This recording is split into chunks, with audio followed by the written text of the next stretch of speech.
अस्सलाम वालेकुम सामीन। 21 रजबुल मुरज्जब है, 14 फरवरी है। ख़बर का उन्वान है बीबीसी के दफ्तर पर छापा। मीडिया तंजीम बीबीसी के दिल्ली और मुंबई के दफ्तर पर इनकम टैक्स ने छापा मारा है। ज़राए के मुताबिक सभी मुलाजिमों के फ़ोन जब्त कर लिए गए हैं। बताया जा रहा है कि मुलाजिमीन से दफ्तर छोड़कर घर जाने के लिए कह दिया गया है। लंदन में वाक़ बीबीसी के दफ्तर में छापेमारी कार्रवाई की जानकारी दे दी गई है।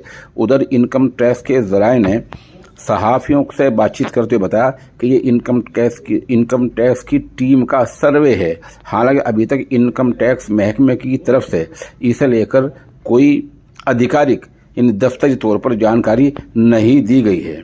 उधर कांग्रेस ने आईटी की इस कार्रवाई को बीबीसी डॉक्यूमेंट्री यानी बीबीसी ने जो हालिया दस्तावेजात मोदी के खिलाफ बनाई थी उससे जोड़कर देखा है।